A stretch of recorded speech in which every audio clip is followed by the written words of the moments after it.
Ladies and gentlemen, my name is Dracothuban, and you have just tuned in to Let's Play Super Metroid. This is going to be my first Let's Play, so let's just jump right in.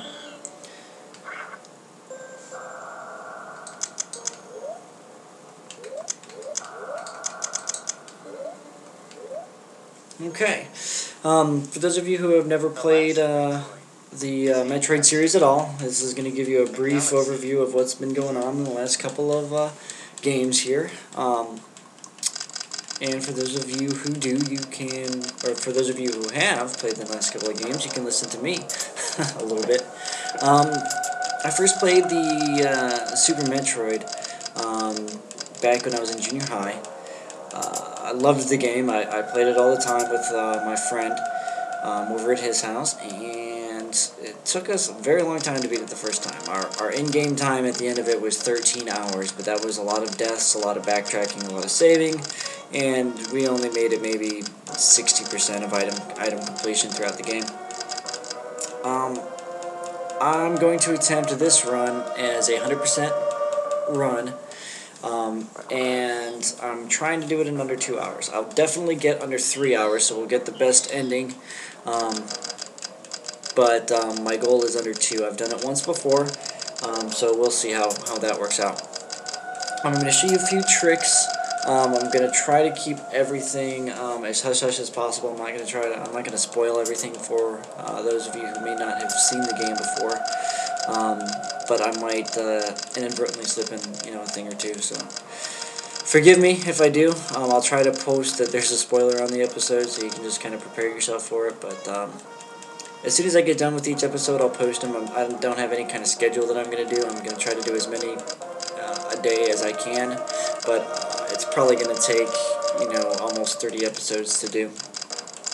The real game time, or the real time and the in-game time differ greatly.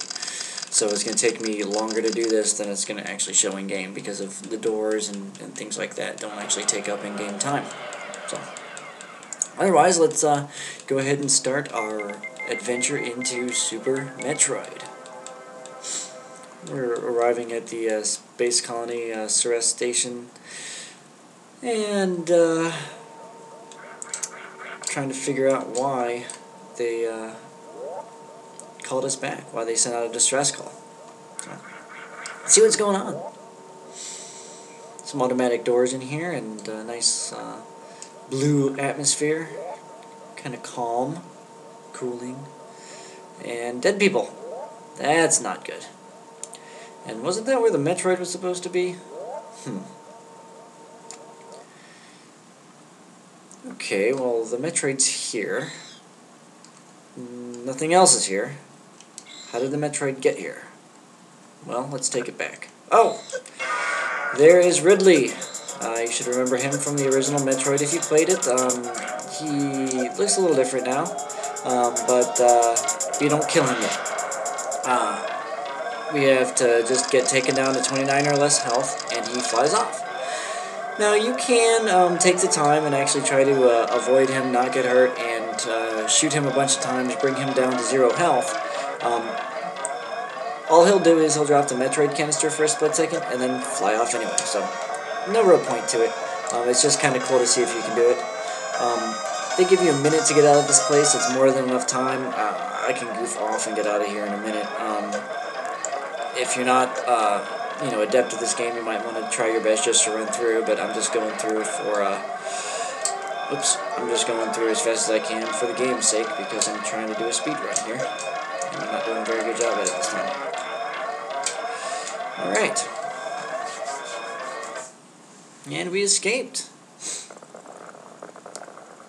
Puts you right in the action, doesn't it, folks? 5 minutes in, you're already trying to run away from a exploding something or other. And we head back to Planet Zebes, because we know that's exactly where Ridley's from. And apparently we didn't kill him last time, so we need to go find him and destroy him and get back to Metroid. So hopefully he's working alone, or, it's just him, because that would be great. I wouldn't want to have to fight anybody harder than him. But thankfully, we don't have to fight anybody harder than him in this game. I'm going to be breaking this down into segments. I am using an emulator. I'm not going to be abusing save states or any such thing. I'm going to be saving the game at the points in which I break, using the save states on the emulator, but I'm not going to be using them for redoing rooms or anything like that. So everything you see here is me doing it on the first try. Okay? Well, if I do it at all. There's a little trick to the shaft. Those ledges that you see me passing, there's 6 of them, and then you can jump in and back out, and you do a straight fall through, and it saves a couple seconds from having to land on any ledges and stuff. But I need that because I need to save all the time that I can, because my jumping is horrific. My wall jumping is horrific. The only thing I can do halfway decent is the mock ball, which you guys will see a little bit later. Not in this episode, though. Alright, and we're heading back down into the original first area of Metroid. And what did we get there? We got the morphing ball, just like we're getting today. Looks the same. Looks pretty much the same as in the original. But now we are spotted by a security camera. So that's no good. Let's go ahead and go through this door here. And down in these blocks. Now those blocks, if you can see the way they look, those can be shot and destroyed, or bombed and destroyed, but you don't have to bomb them to actually go and destroy them, obviously. There's some blocks that you do have to bomb, and some blocks that you have to use special weapons on, such as missiles or super missiles or stuff. Now that door to the right there, that pink door, you must use missiles to... Whoa, I didn't mean to do that. You must use missiles to go ahead and open that door. But we're not going to go in there right now.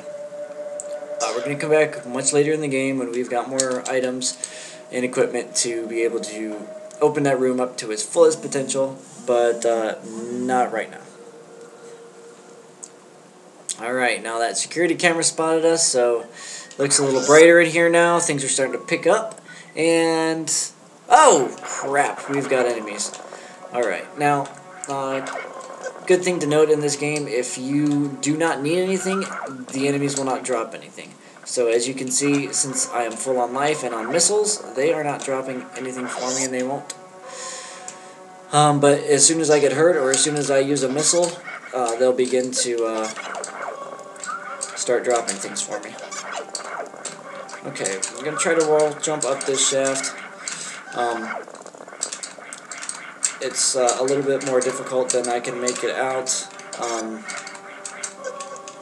and many people can do it a lot easier than I can, but wall jumping, you just kind of have to practice at to get any kind of good at.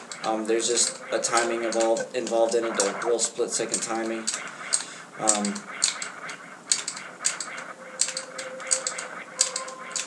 And unfortunately, I'm not getting it today, so we're gonna go up the long way here. Sorry, guys, you don't get the treat of seeing me wall jump my rear end off all the way up here. So don't worry too much about getting hit. You don't have that much life right now, but you don't need a whole lot either.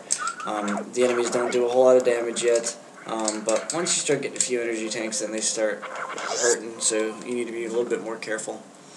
But then shortly thereafter, it gets a lot easier again, because you get more energy tanks, and they don't do any more damage, so. Only things you really have to worry about is bosses, and some of the spiked areas are pretty harmful to you. So I'm going to roll into a ball past these screes here, so they don't fly into me. And a little bit similar to the ones in the original Metroid, except they burrow into the ground instead of just stopping and hitting and exploding. So. But they still explode, so. Get my missiles back, come in here, and we will get the bombs. And hopefully I can kill him quick. Actually, you know what? I'm going to pause here and come back as soon as I save this file, because we're getting close to 10 minutes and I want to go over. So I'm going to save state here, and I'll be right back.